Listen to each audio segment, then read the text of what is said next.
The FBI stormed my sister's wedding just before the vows. They handcuffed the groom at the altar, dragged him out in front of 200 horrified guests, and left my mother sobbing into her champagne flute. I wasn't there. I wasn't invited. I had been cut out of the guest list long before the flowers were ordered. But I watched it all unfold on a grainy phone video from a guest I'd never met. And the best part, the tip that brought the FBI there came from an anonymous source. A woman erased from the picture but not from the truth. I found out while holding a sweating paper plate of potato salad near the lemonade cooler at my aunt's backyard barbecue. It was June, hot enough that the plastic forks bent trying to scoop macaroni, and someone had just put on a George Strait playlist that skipped every third beat. My cousin walked over from the grill, flipped her hair off her shoulders with one hand and held a hot dog in the other, then said like it was obvious. "So are you flying in for Maddie's wedding or just driving up?" I blinked. "What wedding?" She laughed, thinking I was joking. "Oh, come on, Claire, Maddie's finally marrying that guy with the 2 white teeth." I smiled, the kind of smile people give when their insides have gone completely still. Then I mumbled something about checking on the deviled eggs and walked to my car like I wasn't unraveling. I sat inside with the air conditioner blasting against my skin and stared straight ahead. My fingers trembled slightly on the steering wheel. It wasn't just the shock, it was the way no one seemed surprised I didn't know. As if my absence had already been factored in. My name wasn't on the invitation. I hadn't even received a call. And this wasn't some distant cousin ceremony. This was Maddie, my baby sister. The girl I helped raise after our father died in 2010. The girl I taught to drive. The girl I stayed on the phone with the night she thought James was cheating. The same James she was now marrying. I'd driven her to college. I'd sent her money when rent slipped her mind. I'd mailed her a weighted blanket when the panic attacks started. I'd been her first call, her fallback, her person. Until apparently I wasn't. I stayed in that car for nearly 30 minutes, letting the sweat dry on my arms, watching kids shriek near the bounce house like nothing had shifted. I stared down at the paper plate on my lap, the potato salad congealing in the heat, and thought, this is how people disappear. Quietly. Casually. Without a headline. I didn't go back inside. I didn't say goodbye. I drove home with the windows up, the air cold and loud, like maybe it could drown out the growing ache in my chest. That night I didn't sleep. I turned my phone face down and let the silence stretch out beside me like an old friend I hadn't wanted to see again. In the morning I made toast. I fed the cat. And I sat on the floor of my living room with my legs crossed and my breath shallow. Madeline was the baby of the family. She had the dimples, the charm, the golden girl glow that made people lean in. I was the one who made sure the bills got paid and the emergencies got handled. I was the one who didn't need reminding. The dependable one. The invisible one. I waited 2 days before I called our mother. Not because I needed to calm down. I wasn't even angry. I just wanted to hear her say it out loud. That they had planned all of it without me. That it hadn't been a mistake. That it had been a choice. She answered on the second ring. Her voice was smooth and bright, like she had just finished folding a fresh pile of laundry. "Hi, honey. Everything. All right." I kept my voice level. "I just have a quick question. Is Maddie getting married?" A pause. A shift. I could hear the fridge door close. "Well, yes. Next month, actually." I wasn't told. She gave a small laugh. "Oh, Claire, don't be dramatic." That word. Dramatic. The same one she used when I cried at Dad's funeral and she told me to pull myself together. The same one she used when I called after losing my job and she said I was catastrophizing. "Maddie just wanted something small," she continued. "Just family." I am family. Yes, but you're always so busy. James's parents were involved, and the venue had limited capacity. You understand. Number. But I knew better than to say that. "You're not mad, are you?" "I'm not sure what I am." We thought it would be easier this way. Less pressure on everyone. That was it. That was the truth. I hadn't been forgotten. I'd been removed. Because I was the easy one to remove. I told her I had to go. She said, "All right, sweetheart," like nothing had fractured. We hung up. I opened my calendar, looked at the weekend of the wedding. Blank.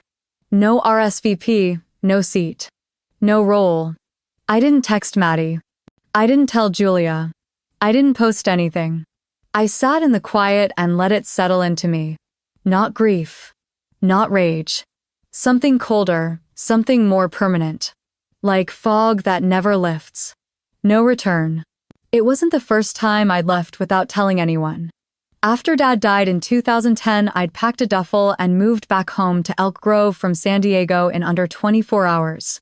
One moment I was reviewing a corporate fraud case at the Department of Financial Protection. The next, I was standing in my childhood kitchen watching my mother's sturdy calf into a mug she never finished. Maddie was 15, then small for her age, but already loud, already opinionated, already orbiting around her own world with barely a glance at mine. My mother, Nancy, didn't ask me to come home. She didn't need to. It was understood. I was the oldest, the responsible one. The fixer. I cashed out my savings to pay off what was left of the mortgage, took a job with a private firm doing low-level auditing to keep income steady, and kept our little world turning while Maddie finished high school. I cooked. I drove her to debate practice. I sat through 6 college tours and helped her write 3 versions of her application essay. When she got into Sonoma State, I cried harder than she did.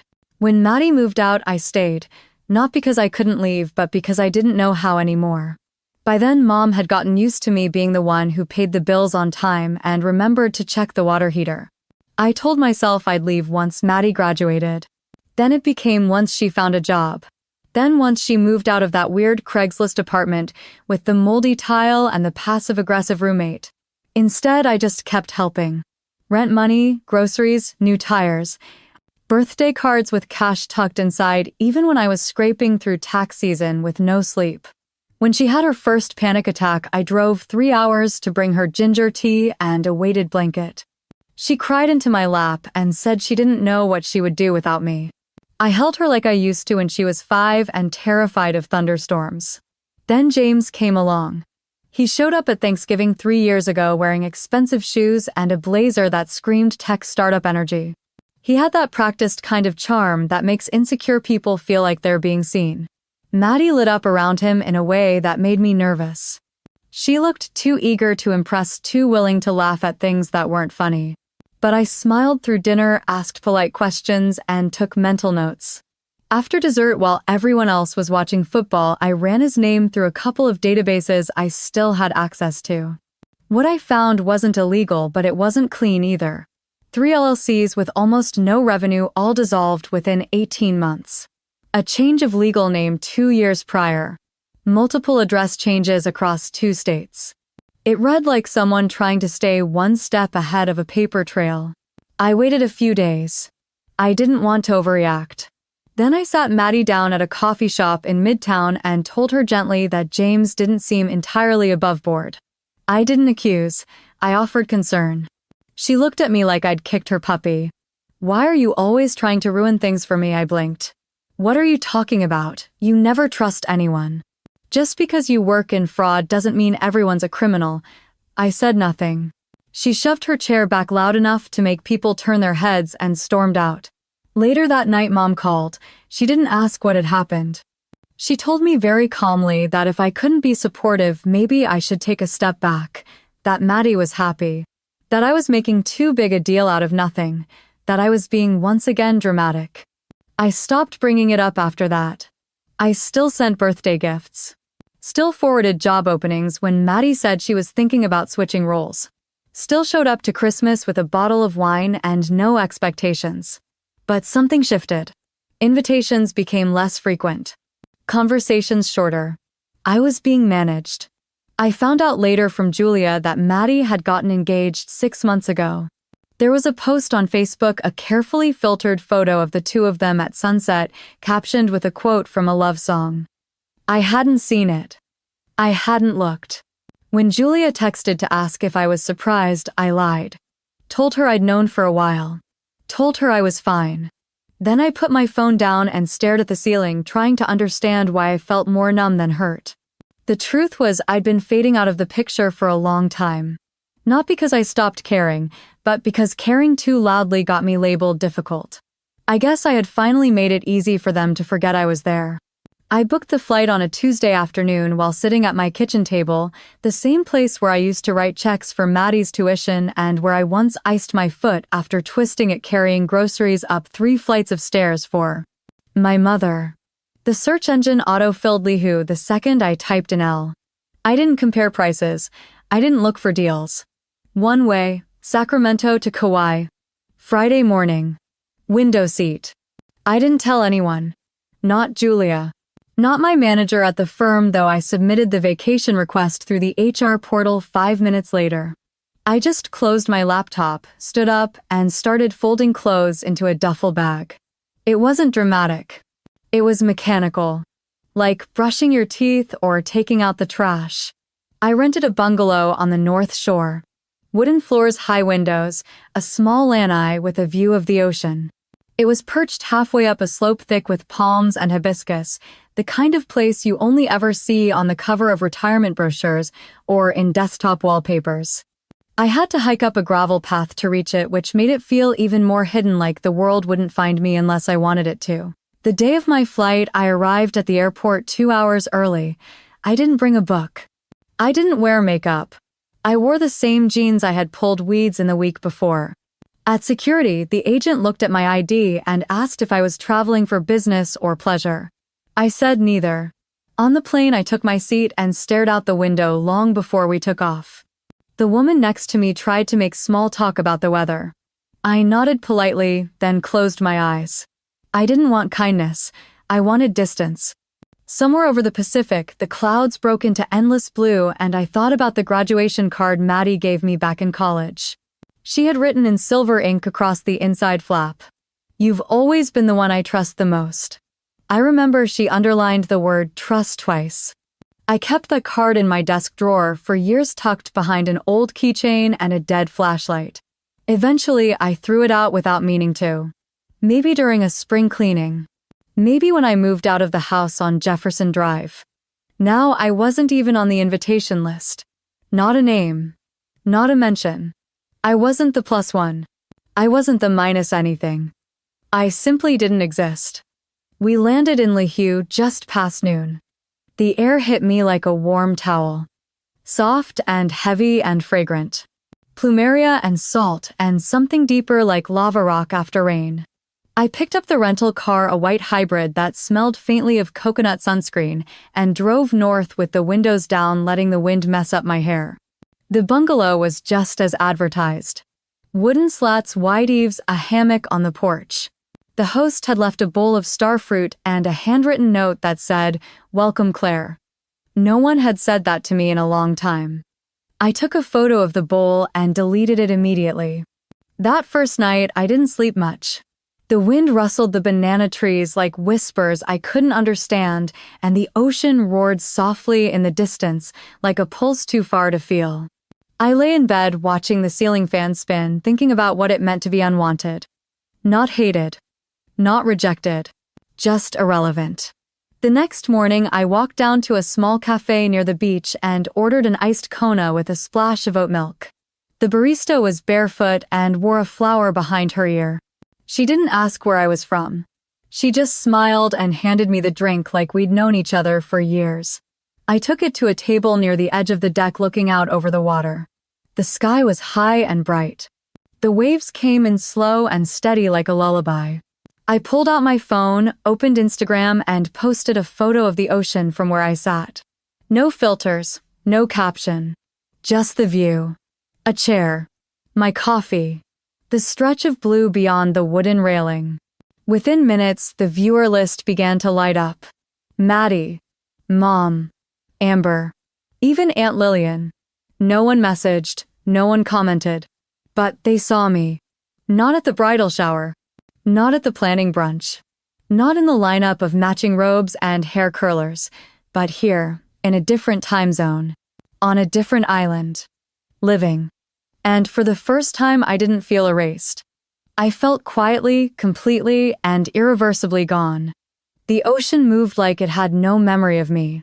I woke to the sound of soft rain brushing the roof of the bungalow like fingers tracing the edge of a page. It was still early. The light had that washed-out gray tint that came just before sunrise, the kind that made everything feel quiet in a different way. Not empty.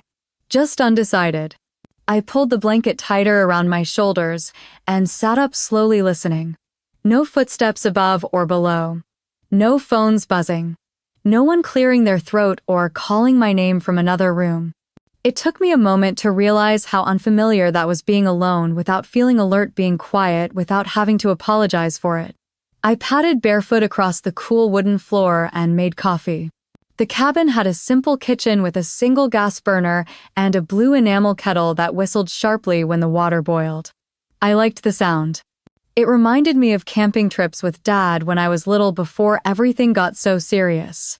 Outside, mist hung low over the ocean like a breath no one had let go. I took my coffee out to the lanai and wrapped myself in an old flannel shirt I had nearly tossed before packing. The chair creaked as I settled in, but it didn't complain. It simply held me. Down the hill the waves rolled in soft and slow. A dog barked once, then stopped. Somewhere in the trees, a bird made a sound like a broken question. Everything else waited. I didn't feel needed. I didn't feel watched. I didn't feel erased. I just existed. Later that morning I drove down into Hanalei to get groceries. The woman at the small market greeted me with a knowing nod, like we'd spoken before.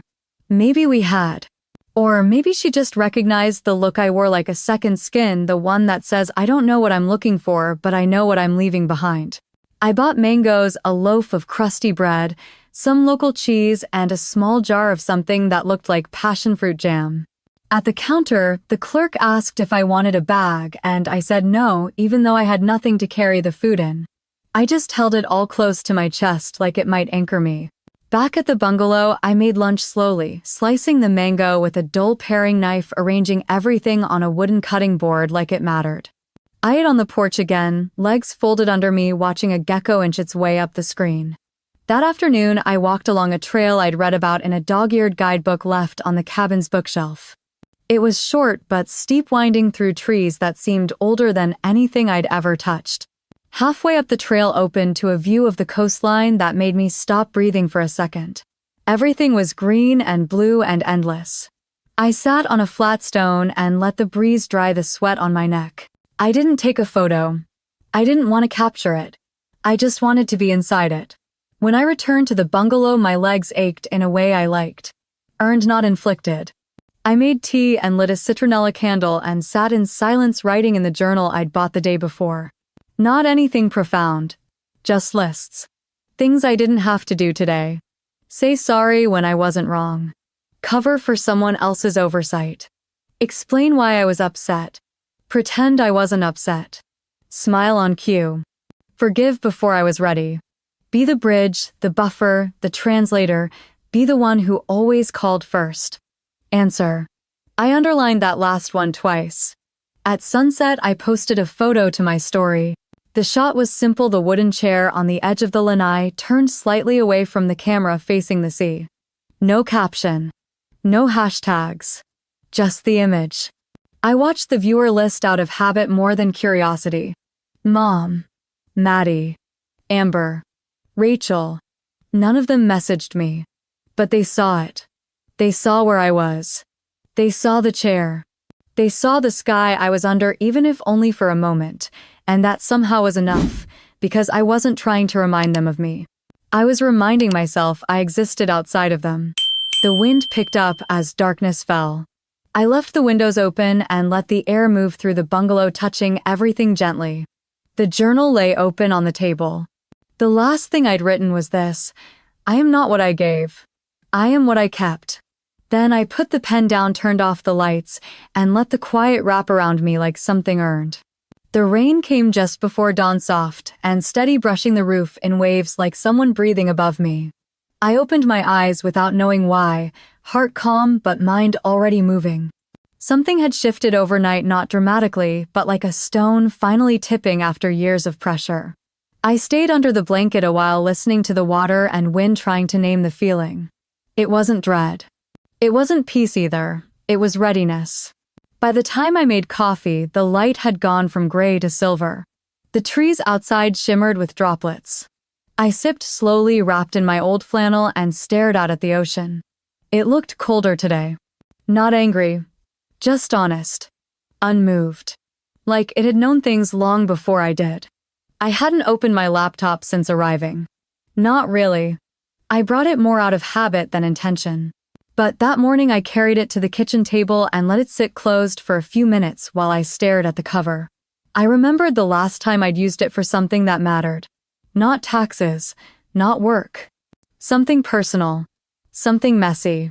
I powered it on. The Wi-Fi took a moment to connect. A weak signal, but enough. I clicked into a buried folder labeled Research 1. My old habit of vague titles like naming it too clearly would make it too real. Inside were subfolders each tagged with variations of J. Whitman, Whitaker LLC Nevada, and Maddie. I'd collected them slowly over a year and a half. Late nights, background checks, court filings, public records. Nothing illegal, but plenty unsettling. Names that didn't match. Addresses that vanished. Companies registered with no assets. Dissolutions without explanation. All of it centered around James Whitaker, my sister's fiancé, who wasn't always James Whitaker. One document stuck with me more than the others. A scanned copy of a driver's license issued to a Jonathan Whitman in Reno, Nevada, dated 8 years ago. The photo was unmistakably James, same jawline. Same freckle near the eye. Same face, just younger and unpolished. That license was attached to a company now dissolved, Whitman Property Holdings, which had been under investigation for suspicious financial activity back in 2017. No charges were ever filed. The case was quietly closed. The file noted cooperative behavior and insufficient evidence. But what mattered wasn't the absence of guilt, it was the pattern. James had changed names, states, businesses. He always landed on his feet. Too clean, too smooth, just slippery enough to stay out of reach. I had flagged it, all connected the dots, and months ago I sent it in a calm, carefully worded email to Maddie. No accusations. No panic. Just concern. She never responded. A few days later, I found out I was blocked. That moment came back to me now, not in anger, but in clarity. I wasn't looking to be right. I wasn't trying to be the hero. I had just been trying to keep her safe. And I'd been shut out for it. I scrolled through the files again, more methodical this time. I opened PDFs. Rechecked document numbers. I added a few new screenshots, links to James's most recent venture in Santa Rosa, a boutique real estate consultancy with no registered staff and a website that had been created 3 weeks before the engagement was announced. Everything lined up. The timeline. The changes. The silence. I didn't pause this time. I opened a new browser tab and created a temporary email using a burner service. I typed slowly, each word deliberate. To Honolulu, field, office at FBI.gov. Subject: suspected identity fraud and financial crimes. Message attached are documents regarding a man operating under the name James Whitaker, currently residing in Santa Rosa, California. I believe this individual may be connected to prior investigations in Nevada and Arizona under the alias Jonathan Whitman. Please see the attached documents for connections to inactive LLCs, suspicious financial activity, and potential fraud. Then I attached the folder, compressed and renamed simply Case Review, no signature, no identifying marks, just the truth. Or at least a trail of it. I hovered over the send button for 3 seconds, not because I was unsure, but because I needed to feel the weight of doing something after years of doing nothing. Then I clicked. It was gone. I sat back, let the laptop screen fade to black, and listened to the sound of rain thinning into mist. No one would know. Not Maddie. Not Mom. Not James. There wouldn't be a call, no confrontation, no dramatic payoff. I didn't need one. This wasn't about revenge. It wasn't about justice wrapped in applause. It was about refusing to be complicit by standing still. If I had been erased from their lives, then at least I would use the space they left me for something that mattered. I got up and washed the coffee mug. The kettle clicked off by itself. The bungalow creaked once under the shift in breeze. Later that day, I walked barefoot down the muddy path toward the beach, the scent of wet hibiscus thick in the air. I stood ankle-deep in the water for a long time, letting the waves tug gently at my skin, salt stinging a cut I didn't know I had. Behind me, the world I used to manage was unraveling in ways I hadn't yet seen. But ahead of me was open water. And somewhere a new set of hands would hold the truth I'd finally let go. The morning air was heavier than usual, thick with salt and moisture that clung to my skin as I stepped barefoot onto the lanai. The sky was soft gray, not gloomy, just suspended like it hadn't made up its mind yet. I watched the palms sway gently while my coffee brewed, the familiar scent of Kona grounds grounding me more than anything else could. I didn't need to check the date. My body knew what day it was. There was a strange charge in the stillness around me, as if the island itself knew something was unfolding an ocean away. Today was the wedding. No itinerary sat on my fridge, no printed invite tucked into a drawer. No RSVP, no dress options laid out on the bed. Nothing tethered me to that event except memory and blood. I drank my coffee slowly, letting the warmth cut through the heaviness in my chest. I didn't feel sad. That surprised me. I expected bitterness, maybe a tight knot of resentment. But what I felt instead was distance. Clean, wide distance. Like watching a storm behind glass. After breakfast, I pulled on a linen dress and sandals, grabbed my journal, and made the familiar walk into town. The cafe I liked wasn't crowded yet. A few surfers lingered near the bar, chatting over acai bowls and drip coffee, their wet hair streaking their t-shirts. The woman at the counter greeted me with a nod and asked if I wanted my usual. I said yes. I liked that I had a usual. She handed me my mug with a small smile, and I took it to the table by the window, the one with the best view of the cove. The waves below moved with lazy purpose, whitecaps rolling and folding like laundry being shaken out by hand. The sky above them had begun to break open, revealing streaks of muted blue. I opened my journal to a blank page. For a long time I just stared at it. Then I wrote, "Today is my sister's wedding. I am not there. No one expected me to be. But I wonder who notices the gap where I should have stood. I wonder who sees the shape I left behind." I paused, letting the words sit. I thought of the rehearsal dinner I hadn't attended, the family group chats I'd never been added to, the dress, shopping photos that had surely been texted around without my name even coming up. I wasn't just absent. I had been erased cleanly, as if I were a smudge someone had taken the time to wipe away. But the thing about erasing people is that you never really clean the slate, you just shift the silence to another place. I pulled out my phone and took a picture. It wasn't posed.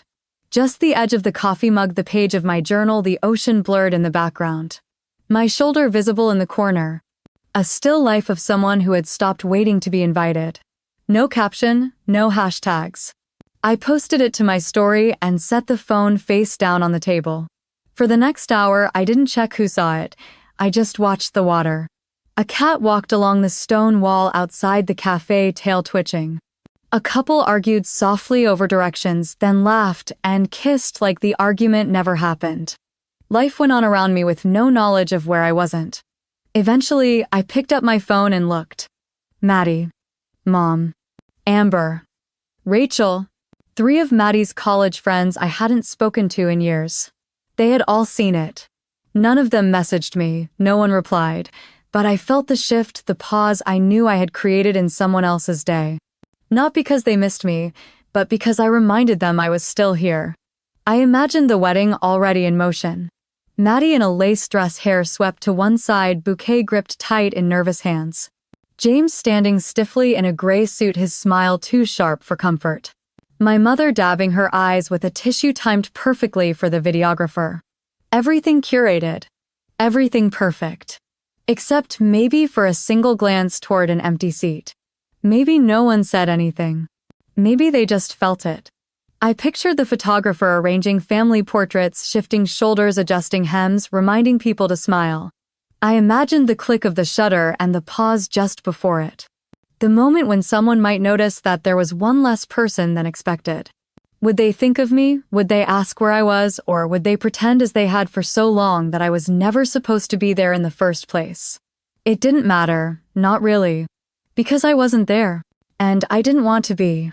What I wanted was this: a window seat at a quiet cafe on a small island, a pen in my hand. A truth behind me and a question in their hearts they'd have to sit with longer than any wedding speech. I closed the journal and held it in my lap. The cafe filled slowly around me, the hum of voices, low and warm. A breeze passed through the open doorway and lifted a napkin off the table nearby. I caught it without thinking and handed it back to a woman who thanked me with a surprised smile. I smiled back, the kind of smile that wasn't forced or careful. Just true. I didn't post again that day. I didn't need to. They had already seen what they needed to see. And I had already said everything I needed to say. The wind carried the scent of plumeria through the bungalow's open windows while I folded the light throw blanket across the back of the chair. My journal still sat on the table, page half filled from earlier, but I didn't pick up the pen again. I felt emptied in a way that wasn't hollow. Just settled. Like a drawer that finally closed after years of being jammed open. I moved into the kitchen and started boiling water for tea. The sun was high now, catching on the glass bottles near the sink, scattering broken rainbows on the countertop. The radio played faintly from a speaker I had found buried in the cabinet 2 nights ago, some soft local jazz station without ads or talking. I liked the way it filled space without demanding anything. When the water boiled, I poured it over a sachet of dried lemongrass and ginger. I watched the steam rise, breathing it in with closed eyes. My phone buzzed across the table. Once, then twice. I let it buzz again before walking over and flipping it face up. Julia. Her name lit the screen like a flare. First message: Claire. Oh my God. Second message: go online. Now. Third message: no joke. CNN, YouTube, anywhere. I stared at the words, my pulse suddenly alert beneath the quiet. Julia wasn't dramatic, not ever. She didn't do hysteria. And if she sent 3 texts back to back with that tone, something had happened.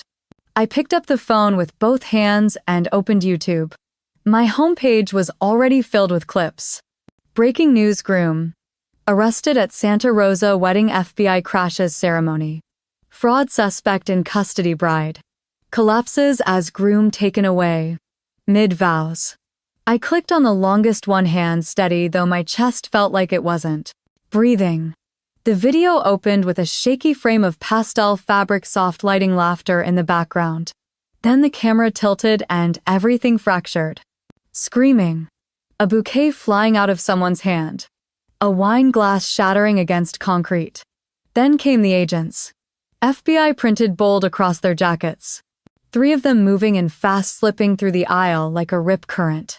They reached James at the altar just as Maddie turned toward him, her mouth half open in what looked like a smile that never made it out.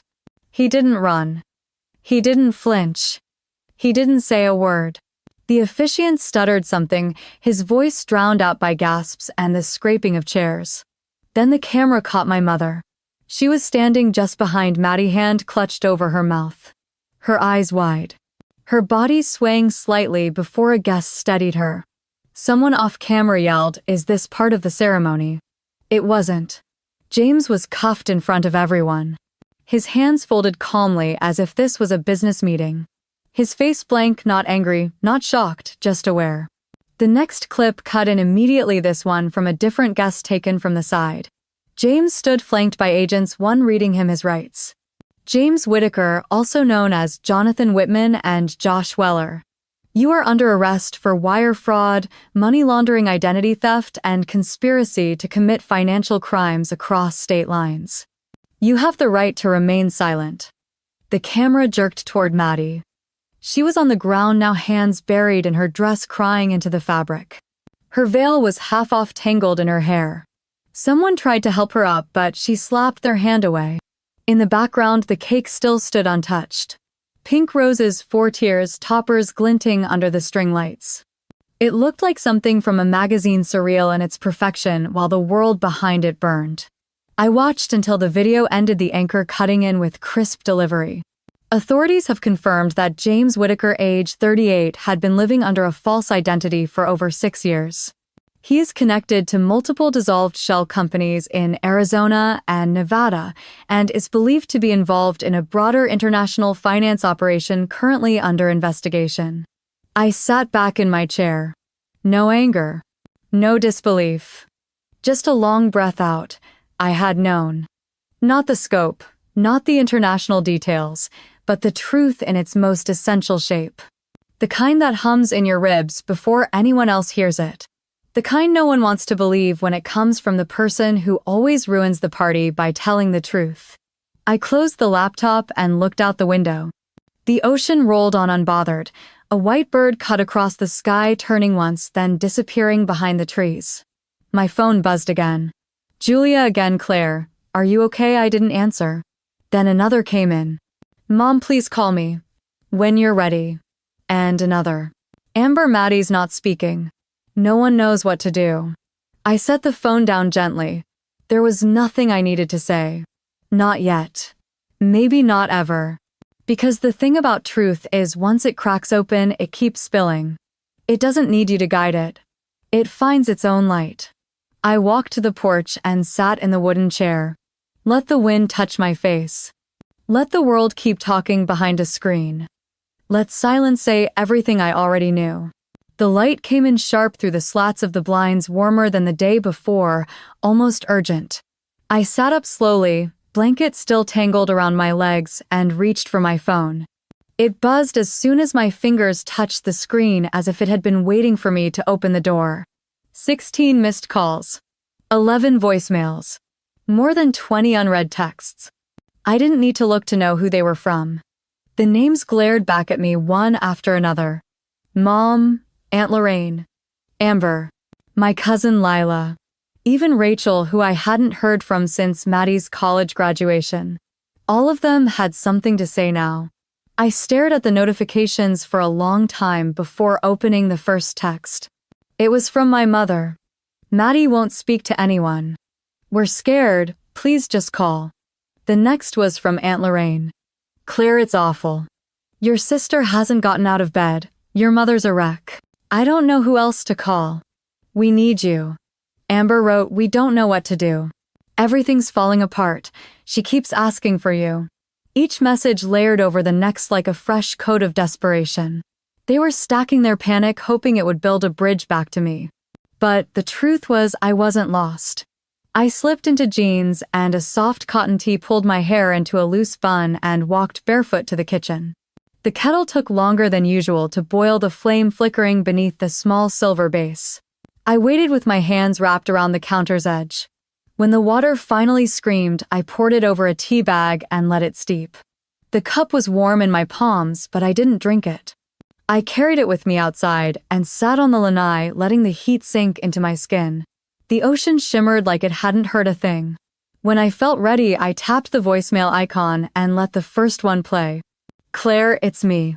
My mother's voice was breathless, shaky. Not her usual composed hum of authority.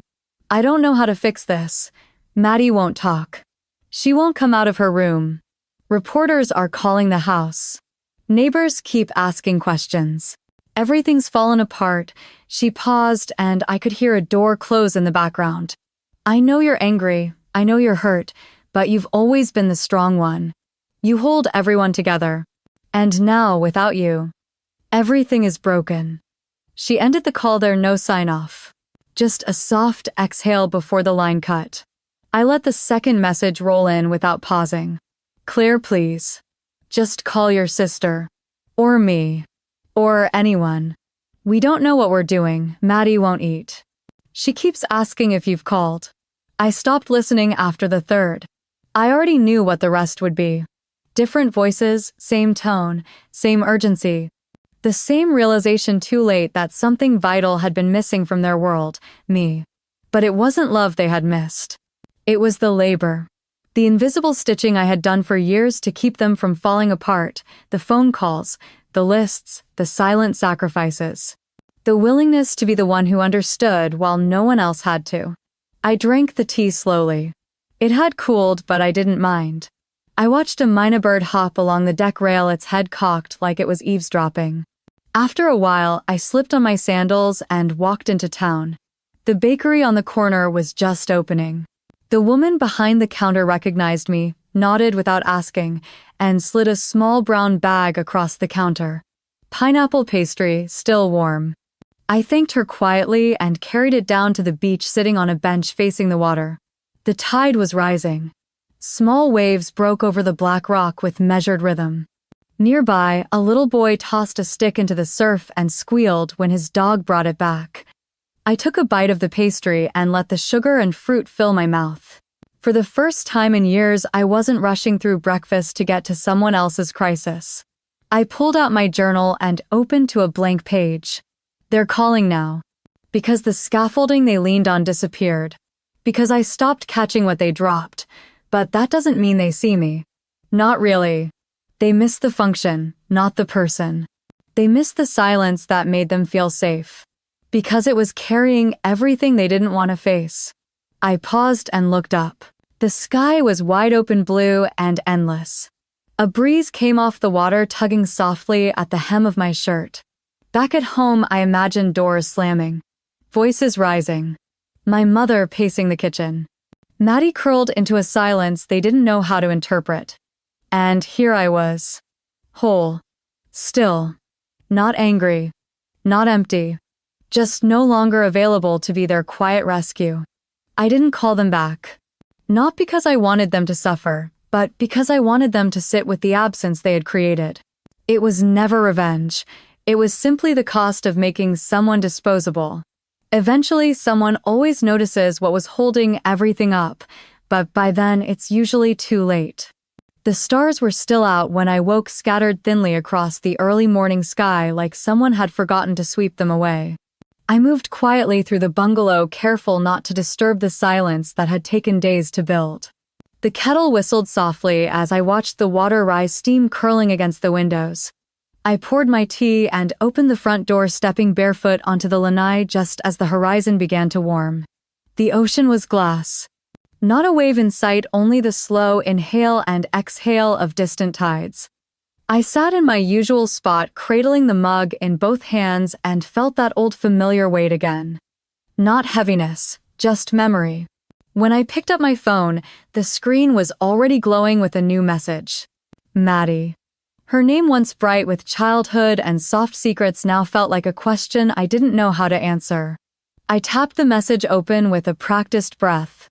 I'm sorry, I need you. No punctuation, no greeting, no explanation.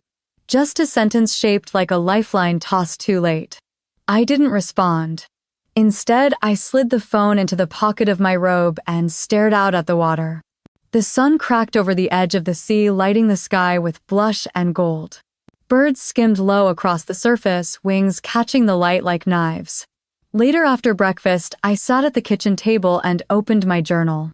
The pages smelled like salt and coffee grounds now. My handwriting had shifted since I arrived, looser, less controlled, more honest.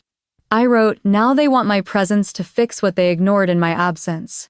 Now they ask for me like I'm a tool, not a person. I flipped back through earlier entries. So many lists. So many moments I'd documented in silence. Their absence. Their choices. Their small dismissals wrapped in smiles. And now a message like that was supposed to unwind it all. I set down the pen and stared out the window, the breeze lifting the edge of the curtain like it was peeking in. Later that afternoon, the phone rang again. This time it was my mother. I let it go to voicemail, then waited before listening. Claire, her voice said, soft but tight, I just don't understand why you're acting like this. If you had told me more clearly what you suspected really made me understand, maybe all of this could have been avoided. Maybe Maddie wouldn't be in this situation. Maybe James wouldn't have been in our lives at all. She paused, then continued, her tone sharpening. You always do this. You hold everything in until it's too late, and then act like everyone should have just known better. Another pause. Then quieter. You've always been a little dramatic. Click. I stared at the screen. Not because of the words, but because of how little they surprised me. Even now, with James in custody and Maddie in pieces, my mother's instinct was still the same. Find someone else to blame. And since James was gone and Maddie was fragile, I was the most familiar place to deposit shame. They weren't looking for understanding. They were looking for containment. Someone to step in, mop up, make it neat again. That had always been my role. Until I stopped auditioning. I walked to the sink and rinsed the teacup from earlier. The water was cold by now. I let it run over my hands longer than necessary. Back in the living room, I turned on the small radio, letting static fill the space before the soft strum of a Hawaiian guitar slid in. I sat on the floor leaning against the couch and stared at the ceiling beams. I thought about the day I drove Dad home from his last appointment, how he had reached over in the car and squeezed my hand and whispered, "Thank you for not letting them forget I was still here." That was the only time he ever said it. And the only time anyone in the family acknowledged what I had been doing all along. I think part of me stayed in that car. In that silence between us, where love didn't have to be dramatic or performative. It just was. And now when the story had collapsed and the flowers had withered and the seating chart was useless, they were all trying to write me back in. But not with accountability. With desperation. That wasn't the same. That wasn't enough. I picked up my journal again and wrote, "They don't want forgiveness. They want relief. They want a version of me who still believes that love means self-erasure. But I'm not her anymore." I paused, tapped the pen against the edge of the page, then added, "I don't hate them. I just don't owe them my healing." The sun had moved across the sky by the time I stood up. I made a fresh pot of tea this time with lavender and mint and sat by the window as the late light spilled across the tile floor. My phone buzzed once more. It was Maddie again. Same thread, same words, "I need you." Still no apology. Just need. I didn't delete it. But I didn't respond either. Instead, I looked outside at the water, at the light still stretching far beyond anything they could reach. And I chose once again to stay here. Present. Whole, unclaimed. The morning air felt heavier than usual, the kind of thick quiet that presses on your chest before you even step outside. I moved through the bungalow, slowly, barefoot fingers brushing the edges of furniture I already knew by heart. There was no music playing, no kettle boiling, no messages waiting on my phone. Just the envelope resting neatly on the kitchen table where I'd left it the night before. I had chosen the paper carefully.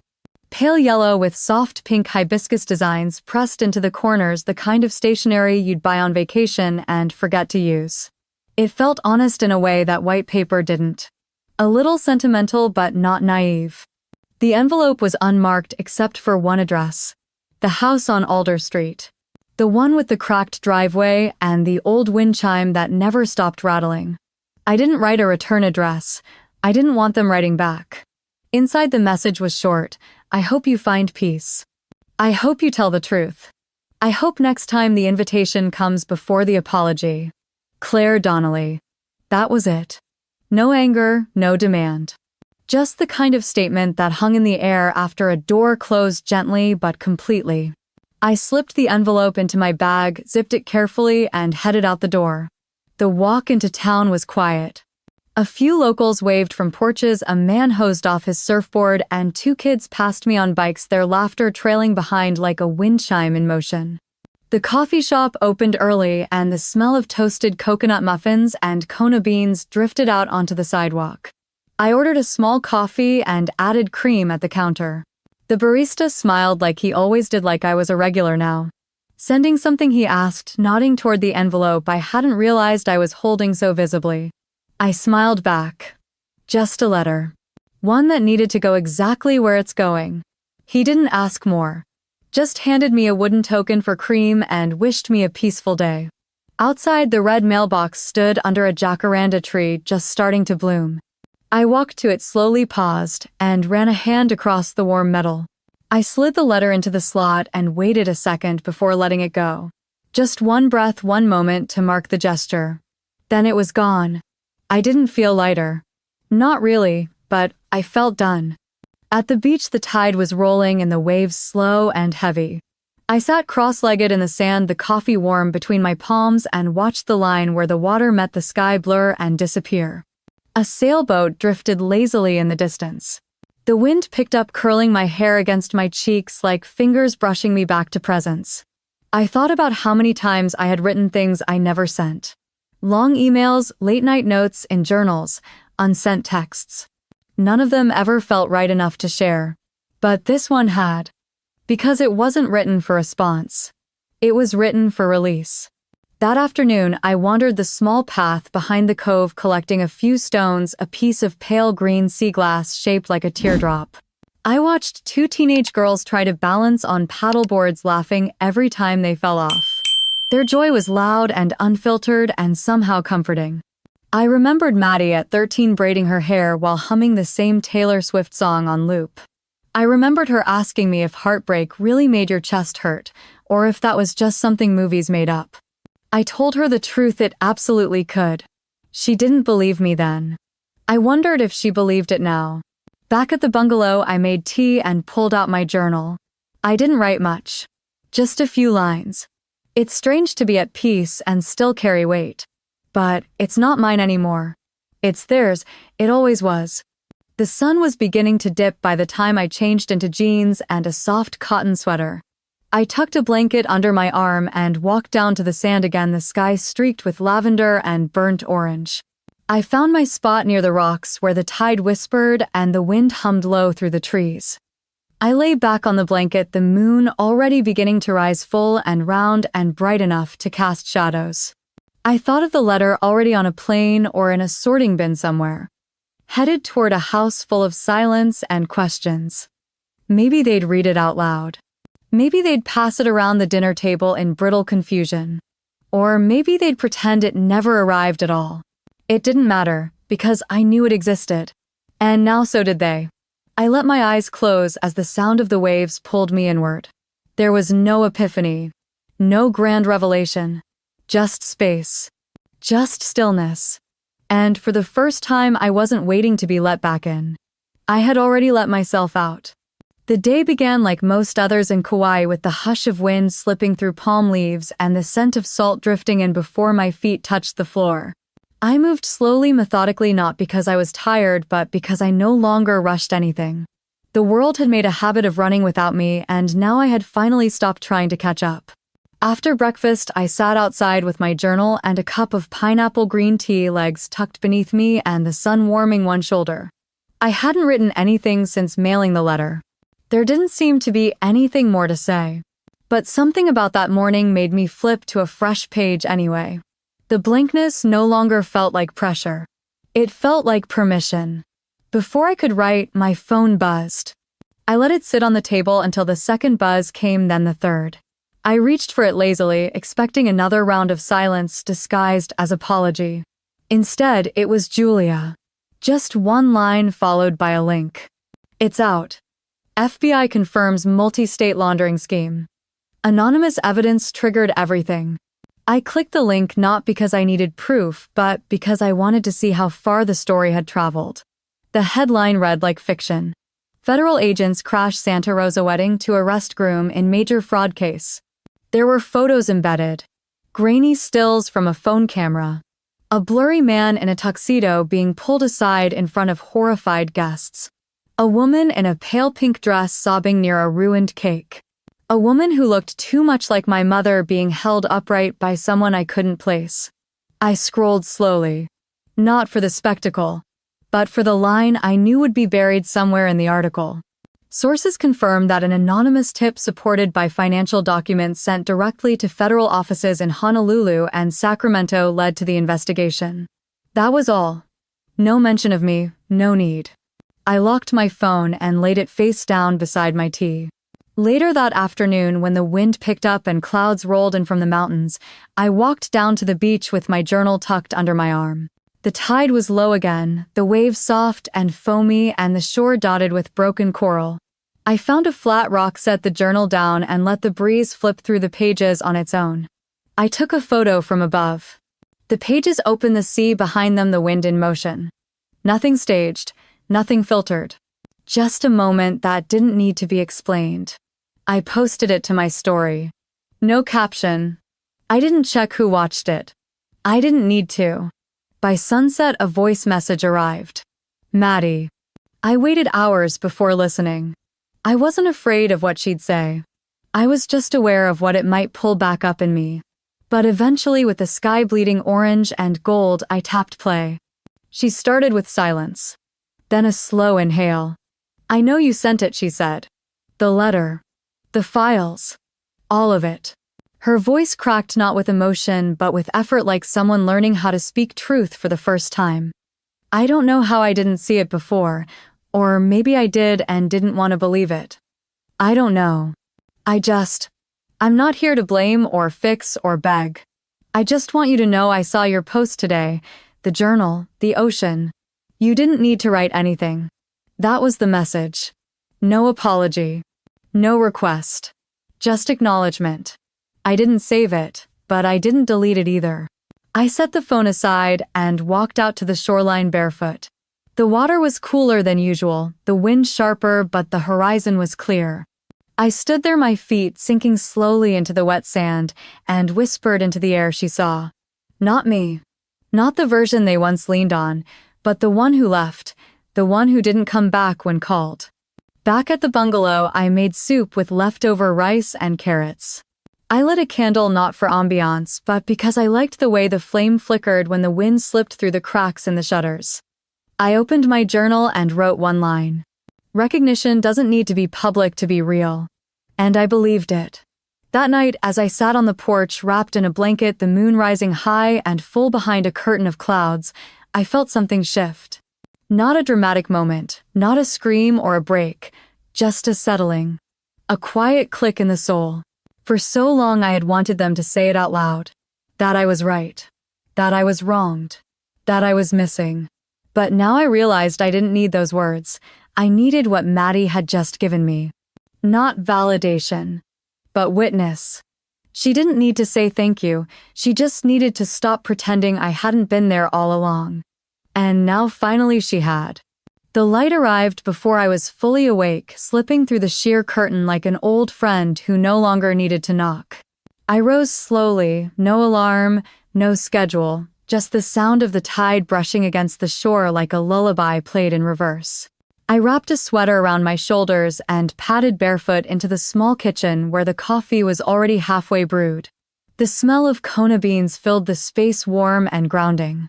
I poured a cup, held it close with both hands, and stepped out to the deck. The morning air held that subtle mix of sea salt and early heat that always made the island feel freshly unwrapped. I took a sip and looked out at the line where ocean met sky. The sun was still low, just beginning to stretch gold across the surface of the water. A couple jogged past on the beach below their sneakers, leaving twin trails behind them. The man waved. The woman smiled. I raised my cup in a silent good morning. They kept going, their laughter lost in the breeze. I sat down on the bench I had come to think of as mine and placed the journal in my lap. I didn't open it right away. I just sat still, letting the day wash over me. There was no news waiting. No one asking when I'd return. No one requesting anything at all. It felt like freedom. But not the kind you chase. The kind you choose. Eventually, I opened the journal and turned to a new page. I wrote only one sentence. I didn't need to go back. I was already home. I read it once slowly and underlined it with a steady hand. This was never about winning. Never about making them regret or pay or see what they refused to see. It was about releasing the weight I had carried on their behalf. The weight of being the one who noticed, the one who warned, the one who was told to quiet down, calm down, be less difficult. All my life I had been their glue, their second mother, their fixer, their shield. And now, for the first time, I wasn't anything for anyone. Except me. I closed the journal and looked out across the water again. The tide was higher, now closer. The light had grown brighter, slipping across the waves in ribbons. Somewhere inland a rooster called out like it was late for something. I smiled. There had been no grand reconciliation. No dramatic phone call or airport scene. Just one message. Just one voice finally naming what had always been true. That I was there. That I mattered. That what I saw wasn't invented or exaggerated or rooted in bitterness. It was real. And now it had been witnessed. I didn't need anything else. The bungalow was still behind me. The journal still in my hands. The coffee half full. Nothing had changed, but everything had. Later that morning, I walked into town. I bought fruit from the same vendor who always threw in an extra banana. I chatted briefly with the barista who asked if I wanted my usual. I sat by the cafe window sipping slowly, watching the rhythm of the town play out in front of me. No one knew who I was. No one needed anything from me, and that in its own quiet way was the most powerful kind of peace. On my way back, I stopped at the beach once more. The bench was empty, the shoreline dotted with shells and footprints. I took out my phone and framed the shot carefully. A single wooden chair facing the water, untouched, sun-kissed still. I posted the photo. No caption. No need. If they saw it, they'd know. And if they didn't, that was fine too. I wasn't haunting the edge of the frame anymore. I had stepped entirely out of it. I walked back to the bungalow and left the door open behind me. Let the wind carry itself through every room. Let the light spill in across the floor. I made another cup of coffee, not because I needed it, but because I could. Then I sat down again, pen in hand, and wrote one final line in my journal. I chose peace, and no one gets to take it from me. If you've ever been the one left off, the invitation, the one who held everything together while no one saw you breaking, the one who stayed quiet so others could feel comfortable. I hope you know this. You are not invisible. You are not wrong for remembering. And you are not alone. If this story feels like a piece of yours too, I'd love to hear it. Leave a comment, share your moment, or just let me know you're here. Maybe we're not as alone as we think.